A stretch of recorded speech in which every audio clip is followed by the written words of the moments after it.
Okay, welcome into our latest Swampcast. This is the last one of the year, Robbie. Thank goodness, huh? Aren't you glad it's over, Pat? The lead of my column is it's over. Thank God. Because it was just another miserable performance by the Gators.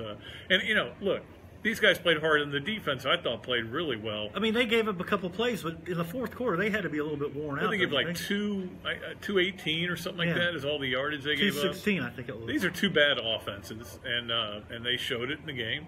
And unfortunately for Florida, they have Felipe Franks.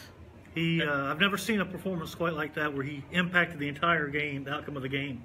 4 turnovers, 28 points. I swear they'd had a better chance to win taking 3 knees. Yeah, they would. 3 knees, punt, maybe get a turnover, kick a field goal, win 3-0. That was their best chance. But he was, in fact, in my grades, I said I gave him an F for Felipe because it was his fault. I mean, the running game didn't.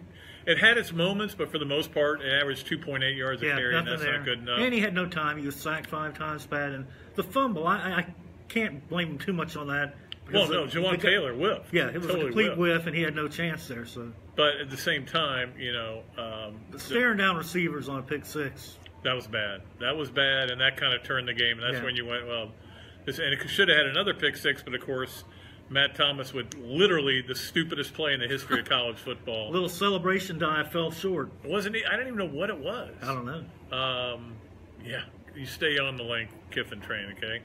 I will tell you, I will shave my head if Lane Kiffin is hired, and then I will douse it with gasoline and set myself on fire. No, I don't want that to happen. We'll see what happens. And again, but you know, today was, and I wrote about this in the column, Robbie. It's a perfect example of why Chip Kelly, with all his baggage and all the issues that he was the most un-Florida hire they could have made. It would have been. It was still tempting though because this offense is so bad. Yeah, they're getting desperate on anything to turn it around because it's kind of hopeless right now. No, and I'm happy to be. This is over with. It's been painful to watch. And look, it's no fun. We're not homers. It's no fun covering a bad team. Where there's no offense at all. It's just no fun. And you know, once they got down 24-7, you pretty much figured it was over. That was it. Give them credit for. They didn't quit, Pat. I give them credit for that. And Shannon did a good job of keeping them together. He did. And again, I will see what happens with the new coach. And nobody knows. Again, special teams were not. They much there. They weren't. I gave everything. I gave a letter grade 2, and then I said for something. I don't know. I wanted to go Dr. Seuss or whatever today. I gave them an I for irrelevant because really they didn't do much. No. But they weren't terrible. But they keep putting back. They cannot figure out who to put back on punts. They put Freddie Swain back there, who was terrible, misjudging the ball, letting it roll. Telling people to get away when he could have been doing this to get the ball. Yeah, get away. Let it bounce into the 7. Just not real smart. They aren't smart. They're not good. They're not disciplined. You saw a bunch of. They were lucky that a lot of those penalties went both ways, but they clearly were making. They let the chippiness get to them. And I'll be honest with you guys, that was the worst FSU team I've seen in person. It really wasn't very good. The worst one I've seen. It was a bad team. We talked about that with LSU earlier. That wasn't very good. And that's the sad thing. This season was there for the taking. They could have put it together pretty good. If they hadn't had the suspensions and the injuries and the firings and it was there for the taking. It wasn't that hard a schedule. You had your tough games at home with LSU, obviously A&M here, and you could have won those games. You had FSU here with its backup quarterback, who even though he'd been through the whole season, still wasn't anything special. I didn't think he was very good. He made one really nice throw on the, well, actually 2 on both the touchdowns. Yeah, but it was a different senior day, Pat. You had guys getting carried out on the cart. Marcel Harris, a guy in a sling, a guy limping out so slow. You know, they had to slow down the ceremony almost. It was kind of shows you how banged up this team is. Nah, it's like we've talked about all year. The team that they put on the field today is not very good because of all the injuries, all the suspensions, everything that's happened. And fortunately, we don't have to watch it anymore. It's a shame because college football, you know, is our thing. We love college football. We're going to try to enjoy the rest of tonight and then the games next week and the playoffs and all that. While I'm getting my knee operated on, I'm going to watch football. Then the coaching search. Get the coaching search over with, please. Pat, what about the guys that reported done deal? What happens to them now? They walk around like nothing happened.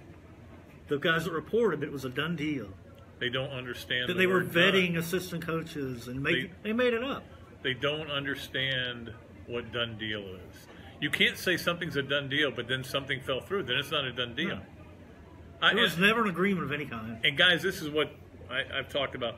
Chip Kelly took the easy route, and I don't blame him. Mm-hmm. He knows the coaches out there. The Pac-12 is way easier to run an offense in than this conference. The SEC's hard. It's not for everybody. And clearly it wasn't for him. And if it's not for him, you know what? You don't want him. You're better off without him. So don't get too bothered. And I'll tell you this. I've talked to a lot of people today, and I got as many sigh of reliefs as I did sigh of despair. Yeah, I sense that too, Pat. A lot of them are like, good. Glad I'm not going to mention names, but 2 of them are All-Americans here. That's all I'm going to say. So, all right, let's see if we got any questions here. Pat Dooley said they would never fire Mac. Blah, blah, blah, blah. I didn't think they would. Then he went with the death threats.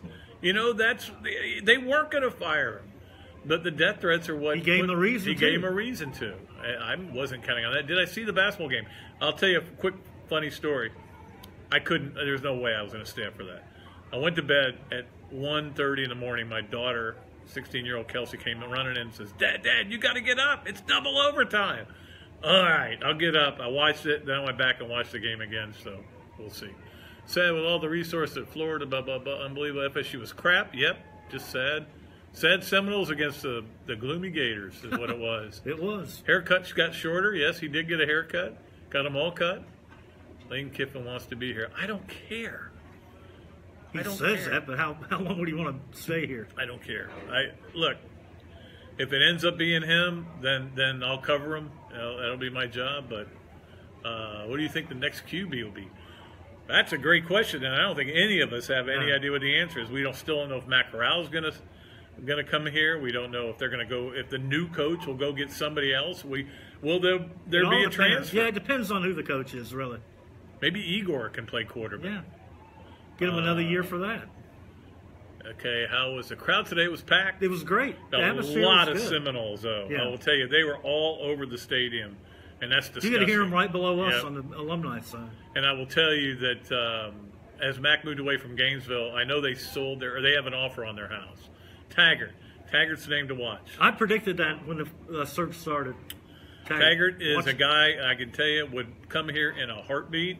He teared up in recruiting. He teared up in recruiting, and his offenses have been really good. I know his record's not great because everywhere he's gone has been a disaster, and he's turned it into a pretty good situation. I hope Trask sticks around. Yeah, I think so too. What happened to your knee? My knee is just a mess. It's been a mess for a long time. Old age. And it's actually aligned like this, and there's no cartilage, so I'm getting it replaced.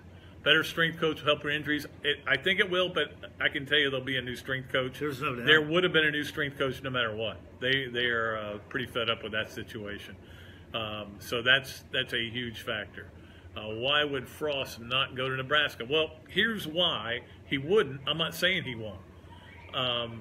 Florida's a better job. Geography's caught up with Nebraska. You can't get kids based on the Nebraska brand. It's hard to recruit there. Yeah, it really is. There's a reason why would they go 4-8? Yeah, and there's so much speed in Florida that he could recruit and run his offense with, and it's still more of a physical league up in the Big Ten than it is a speed league. So yeah, and so his offense translates better here. Yeah, and I think that the idea of having those, and plus they like Florida. Now they like Orlando. They like UCF. They just got will Nord go to work for the Gainesville Sun? Maybe as a delivery boy, maybe. Oh, that's tough, man. I'm tired of watching. I'm tired of watching a team that has bad special teams and their tight ends got worse as their careers. Except for Morrill Stevens, who has gotten better. A little bit, yeah. But yeah, it's not going to be Norvell. Trust me. No, Yeah. Something's there. I got a couple things. I'll tell you about them sometime when you get me. If you buy me a beer sometime, I will tell you. Okay. That's the Memphis coach. No, all right. Done. So anyway, that's not going to happen. I would be stunned if it did because there's some things. Listen to radio. Mick made it appear the officials weren't great today. I would tell you that those officials have lost their bowl assignment. That's how bad they were.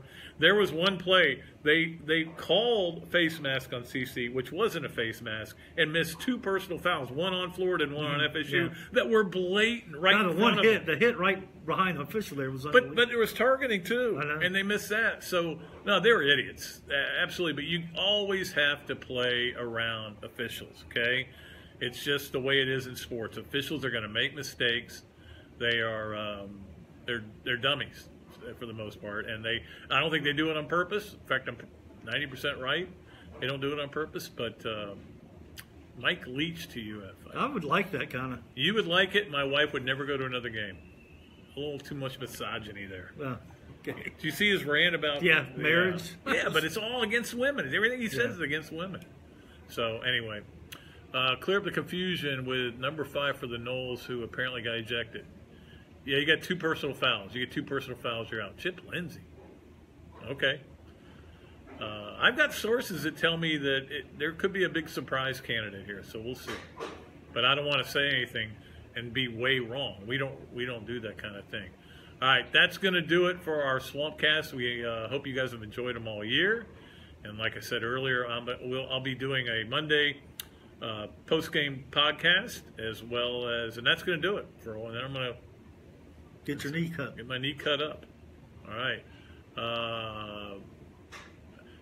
That's a good question. Somebody wanted to know how not going to a bowl hurts them in practice. It doesn't matter because they're so banged up. No, you'd also be practicing something you're not going to apply. No, it's other. Yeah, with different coaches. Yeah. So you can do fundamentals, I guess. Yeah, but I don't think you can do those on the own. All right, we're going to get out of here. We got to go watch some the Iron Bowl. Appreciate everybody for watching. Till then, Pat Dooley, Robbie, Andreu saying so long from the Sunshine State.